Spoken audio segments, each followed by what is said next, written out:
We are hearing from two very special voices for the victim in the Suitcase murder trial for George Torres.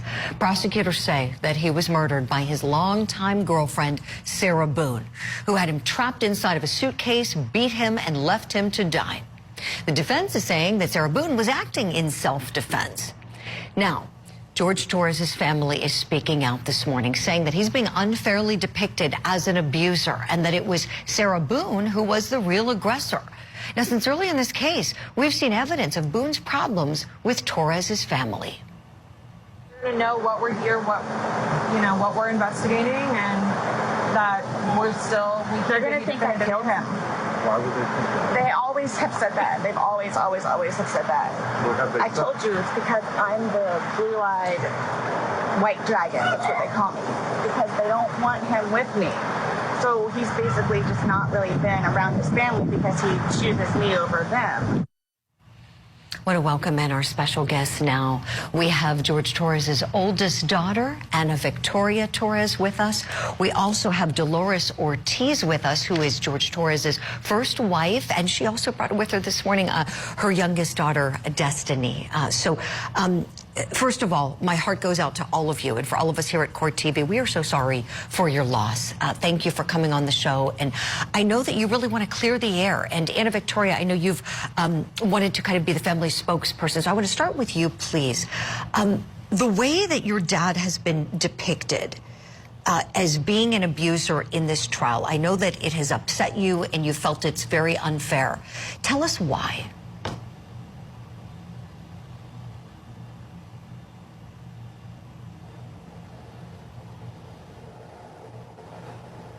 Story, and unfortunately we are the voices now, and the way the trial has gone and the way things have taken place have nobody has ever contacted us to hear our story or ask us questions in regards to our father, his character, or the relationship between him and Sarah Boone. Me and my siblings actually spoke to our father that night, and we have a lot of experiences with Miss Boone that do not speak to what the media is stating she is, a victim or a gentle individual. I'm sure she's loved over there at jail due to the fact that Sarah Boone is very, very calculated.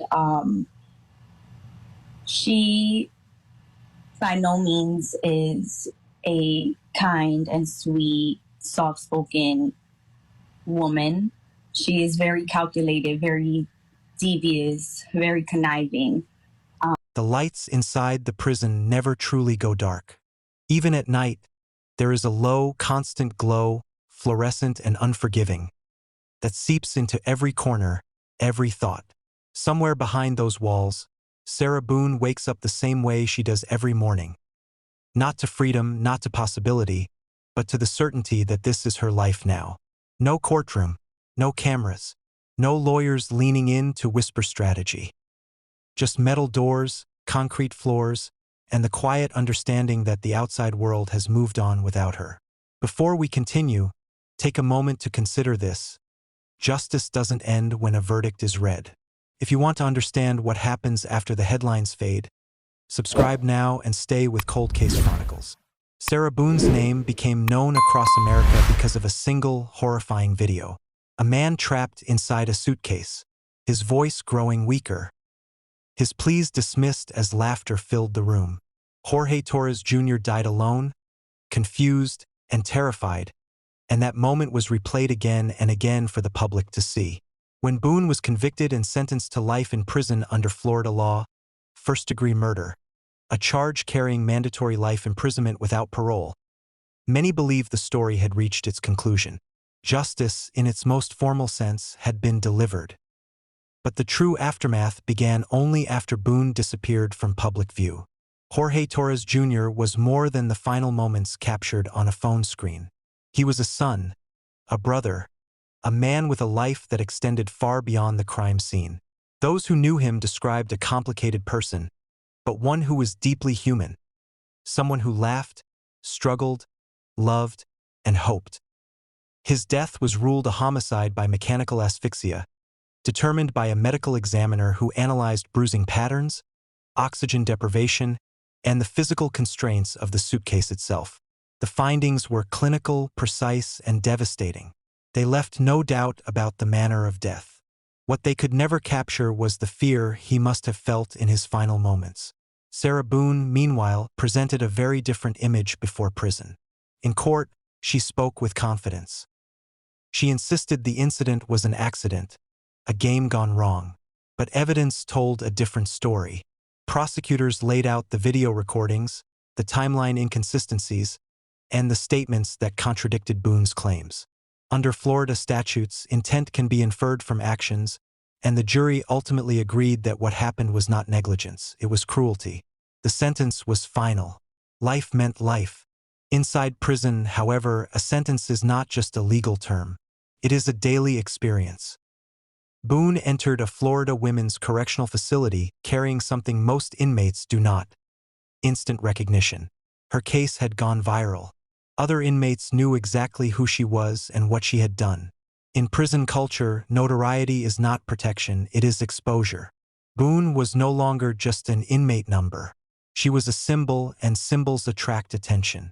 Recorded phone calls from behind bars revealed a woman unraveling. Boone cried openly, her voice cracking as she described being mocked, taunted, and verbally abused by other inmates. She claimed they called her names, reminded her constantly of the video, laughed about the suitcase. In an environment where respect is currency, humiliation becomes a form of violence. Boone spoke of fear of walking the halls, fear of sleeping, fear of being alone, and fear of being seen. Each day felt like a test she was failing. Prisons are designed to control behavior, not to heal minds. Psychological distress is common, especially for inmates serving life sentences. According to correctional mental health studies, inmates with no release date experience higher rates of anxiety, depression, and emotional breakdown. Boone's complaints followed a familiar pattern: panic attacks, insomnia, and a growing sense of hopelessness. She reportedly filed grievances, alleging emotional abuse and unsafe conditions. But in a system built on rigid procedures, those cries often fade into paperwork. If the story is difficult to listen to, that discomfort matters. Stories like this challenge us to think deeper. If you believe true crime should explore the full cost of violence, not just the act itself, support this channel by subscribing and sharing. The legal process had been meticulous. Evidence was cataloged, chain of custody maintained, digital files authenticated. Investigators testified about how the video metadata matched Boone's timeline. The medical examiner explained how oxygen deprivation leads to organ failure, how bruising indicated prolonged restraint, how death was not immediate. The law was applied as written. Boone's conviction was not emotional, it was procedural. But prison life is nothing like a courtroom. Inside, time stretches. Boone reportedly struggled with the loss of autonomy, asking permission to move, to speak, to exist. Guards controlled every aspect of her day. Other inmates watched her constantly. Some reportedly targeted her because of the crime, others because of the attention. In her calls, Boone sounded smaller with each passing week, as if the walls themselves were closing in. Tears became frequent. Silence became unbearable. Yet even as Boone's suffering became apparent, there was another reality unfolding far from prison walls. Jorge Torres Jr.'s family continued to live with absence. No recorded calls, no second chances, birthdays without him, holidays marked by grief. The justice system could remove Boone from society, but it could never restore what was taken. This is the imbalance that defines homicide cases. Punishment moves forward. Law stands still. Community reactions to Boone's breakdown were divided. Some felt no sympathy. To them, humiliation was deserved, a reflection of the terror Jorge endured. Others questioned whether prolonged psychological torment serves justice or simply extends violence into new forms. Criminologists often debate this line. Is prison meant to punish, to deter, or to rehabilitate? In life without parole cases, rehabilitation becomes theoretical. What remains is containment and consequence. Florida law does not offer parole for Boone's sentence. There will be no review board, no reassessment decades later. Her life is defined by repetition. Counts, meals, lockdowns. Her identity reduced to a file and a number. Reports suggest that over time, her emotional responses shifted from fear to exhaustion. Tears gave way to numbness. That, according to psychologists, is often the most dangerous stage, the point where hope dissolves completely. If you or someone you know is experiencing domestic violence or emotional abuse, help is available. In the U.S., you can contact the National Domestic Violence Hotline at 1-800-799-SAFE-7233. Reaching out can save lives. Sarah Boone's humiliation in prison is not a spectacle meant to entertain. It is a case study in consequence. A reminder that violence does not end when a crime is committed. It ripples outward, affecting families, communities, and even the person responsible. Boone will live the rest of her life inside a system that strips away comfort and dignity piece by piece. Jorge Torres Jr. will never live again. This case forces an uncomfortable reflection. Justice was served according to the law, but justice does not heal. It does not bring peace. It simply draws a line and says, this is where accountability begins. Behind that line, in a prison that never truly sleeps, Sarah Boone exists in a reality defined by regret, fear, and humiliation. A punishment that, for some, feels worse than death itself.